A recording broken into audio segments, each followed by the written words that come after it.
Hello guys, how are we doing? Welcome back to the channel. The purpose of the video today is to go through everything that we've seen in the Black Ops 7 reveal that might impact Black Ops 7's multiplayer ranked play. Now, obviously, the ranked play system itself hasn't been announced. We don't know how it looks. We don't know what it looks like, but there's a ton of information surrounding Black Ops 7 multiplayer, which obviously ties into ranked play, that is going to impact our experience next year. And we're going to be covering exactly what that looks like in a relatively condensed format, so you guys don't have to trawl through blogs and Twitter or Reddit, however you get your information, to find the information about, what does ranked play look like next year. If you want to know further information, obviously I will leave a link to the blog post down below if you want to read through it. But as I say, this is a condensed version to help you just hear the important things you're going to want to hear about. So obviously I want to hear your thoughts. What are your initial impressions? If this is the first time you're hearing this information, let me know down below. Are you optimistic? Are you a bit negative towards how this looks?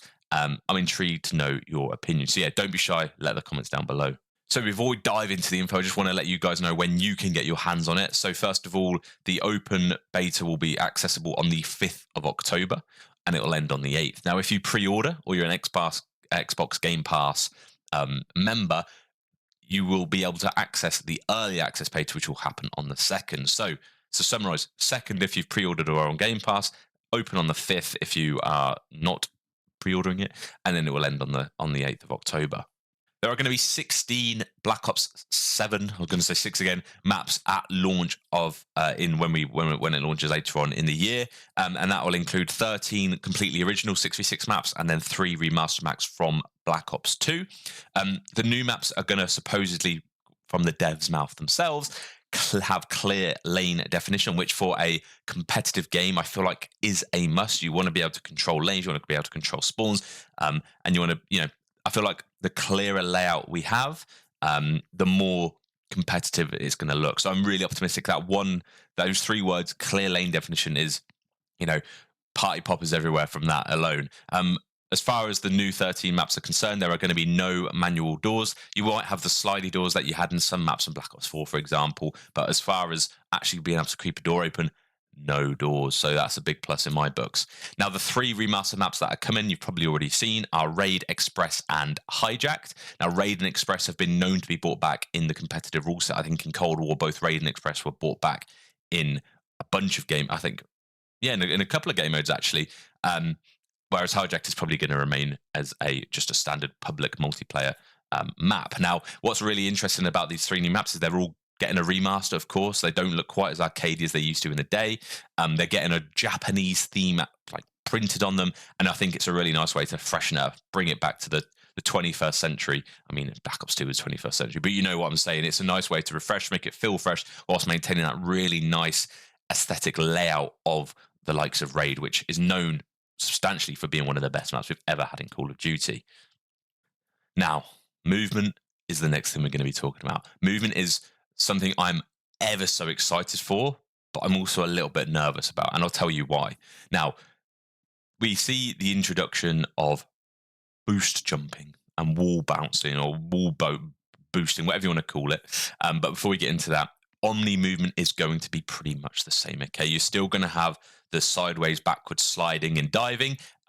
It's maybe going to be a little less fluid, which we're going to get into in a minute, but there's still that Omni movement element that which we all absolutely love in Black Ops 6. That makes other FPS games actually quite hard to play, because you can't slide backwards or sideways or whatever. That's going to be in Black Ops 7 still. Now, as I just hinted at, we will see the addition of boost jumping, which is where you have a little poof poof in the air, which is really exciting. It adds a little bit of a different element to the game. It makes it so that I think it increases the movement skill gap, which is something we haven't had in a while, at least something that isn't game breaking. Okay, Snake and Slide Cancel, great, but they're a bit cheesy. They're a little bit camera breaking. They're not competitive. I think having the ability to move as much vertically as you can horizontally across the map is only going to increase that skill gap, which I absolutely love. I think that makes it more competitive. The big mega jump you might have seen in the footage, if you've watched the reveal event, is purely for the campaign, the co-op campaign and the end game mode only. So that's not going to be multiplayer. Like the big boost jump, I mean. But wall bouncing is going to be a thing. Wall running, that we're likely have seen in other iterations of Call of Duty, isn't going to be a thing, but you are going to be able to jump, bounce on a wall, and jump off, as we've seen in these clips here. Really excited about it. I'm super, super pleased that we're getting a little bit of an enhancement in movement. It makes it feel fresh. It's not quite jetpacks, but it's not quite just boots on the ground. It's a little nice in between. And I'm hoping these maps have been developed with that in mind so that it actually plays really, really well. But that's exciting news. I'm really buzzing about that.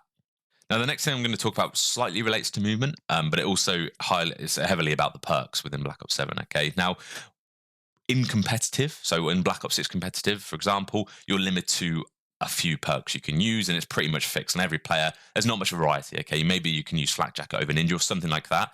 I'm hoping we have limitations to the perks we can use here, because some of these I feel like are a must, or at least I hope some of this can be turned on in the competitive settings as default. Okay, the reason I'm saying that is because by default you cannot aim down sight whilst sliding, diving, and wall bouncing, which whilst in Black Ops 6, you can obviously do that, obviously not wall bouncing, but when you dive or slide, you can ADS and shoot whenever you want, pretty much. It's really nice, and that adds, I believe, some form of skill gap. Now, in order to gain that ability to ADS and therefore shoot while you're doing all these new movement techs, you need dexterity, which I think probably will be a crutch. Sorry, I feel like you're going to want to do that. What's the point of being able to wall jump and do all that sort of stuff if you can't strictly ADS while you're doing it? You can ADS while you're jumping, of course, but while you're sliding, diving, and wall jumping, you can't. Okay, you do need dexterity for that. Now, tac sprint is also off by default, which I'm actually here for. Now, this is one of the things I don't want them to turn. I don't want this perk to be enabled, and the perk that is going to enable you to have it, I'm not sure the name of yet, but you can turn tac sprint on with a perk. For me, for competitive, leave it off. I don't think we need tac sprint. I think tac sprint has not done anything great to the game we have. Might be a rogue take. I would much rather leave whatever perk that is, GA it, leave it off. But that's an interesting thing. We might not see quite as quick a gameplay here, which is going to be weird to see how it plays with the maps. Now, Gung Ho perk is used to sprint whilst firing, which again, it has been in like recent CODs and it just hasn't made it competitive, but that's something to bear in mind. We've also got a loop perk so that you can loop your streaks, which means when you do, I don't know, when you get your R60, your Hellstorm, or your Napalm Strike, whatever it may be, without dying, you can get them again. And I would love for that to be, again, a standard within competitive, but unfortunately, it seems like you might need a perk for that to be enabled. And then finally, not related to competitive, maybe, but I don't think so. Specialist perks are back. So in regular multiplayer, the specialist score streaks are back, which means an 8 score streak or an 8-10 streak, whatever it is, 10 score streak, you get all the perks. And I'm really like that. Again, that doesn't relate to competitive, but we're back. We're back. Now, within the campaign, they mentioned that there's personalized abilities per character in the campaign. Now, for me, they haven't, I don't believe, officially announced specialists in multiplayer. I believe there might be specialists in multiplayer, or at least there might be field upgrades that relate to specialists in multiplayer. One of the field upgrades we saw were the active camo, which is what we're seeing here. It's where you can go invisible. It's something that we had in Black Ops 3, I believe. Or one of the jetpack games, I can't quite remember. I believe it was Black Ops 3. But that's just one example of many. You might have kinetic armor. There might be the ground slam. I can't remember what it was called, but Tempest maybe. We might have field upgrades that actually do more than just put down a trophy, or it's going to be really interesting to see how that balances out with the typical field upgrades we're used to seeing, such as a trophy, munitions box, whatever it may be. I also saw the grapple in the campaign. Again, might just be a campaign thing, but that was one of the abilities we had in a Black Ops 4 character and a couple of other characters in Black Ops 6, Black Ops before. But again, it seems like we're getting the return of certain abilities, which I don't know. It might be good, might be bad, depends how they're balanced. But again, it's something new, something exciting, and makes it at least somewhat different to Black Ops 6. Now, whilst I'm not going to get into the details of all the guns we saw in the beta, because you know what the pros are like, they GA 95% of them. So whilst we do have exciting ones like the M8 or the SR50, the sniper, we don't know if we're even going to be able to use them in competitive, so I'm not going to focus too much on them. But something exciting about class setups and things like that is that when you create a class, you can share it with a code. So similar, I don't know if you guys have played Valorant or CSGO, you can copy a code for a crosshair customization. You will be able to do that with class setups, which means that when I do my class setups videos, I can leave links or a code down in the description below that you can literally copy over to your game, and it will just save you having to go through each of the attachments. It'll be a really quick way for you to just get the exact class setup I was using. So that's a real nice way to streamline the process of getting the most effective class. And as I say, yeah, I'm not going to get into the details of the guns, but we're back with a lot of good guns. It's going to be nostalgic. It's going to be fun. Now, we also got a peek of how the gameplay HUD looks. So I've got a little bit of a clip here where you can see it. Unfortunately, I put mature 17 over this right-hand side. But from here, you can see quite a lot. You can see how the minimap looks. You can see the score system. You can see the health bar down below here.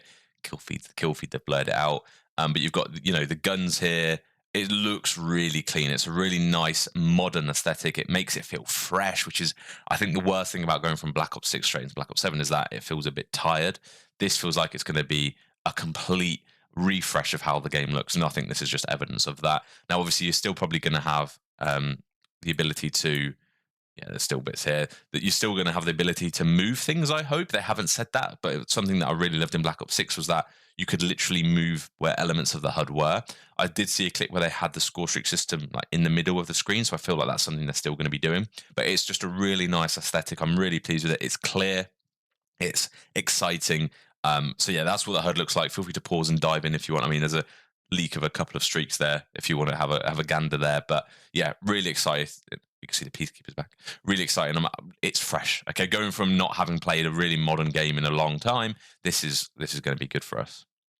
Now, final thing I want to say is the next time we're going to get tons more information on Black Ops 7 is likely to be Call of Duty Next, which is on September the 30th. So between now and then, unfortunately, you're probably going to have to deal with me talking about Black Ops 6, which I'm sure some of you are okay with because we're still grinding, of course. But Black Ops 7's next big moment is going to be September the 30th. So make sure you stick around and look out for that. That's going to do me. As I say, I'll leave the blog post down below. If you want to leave comments, you're more than welcome to do so, of course. And I'll see you in the next one. Ciao for now.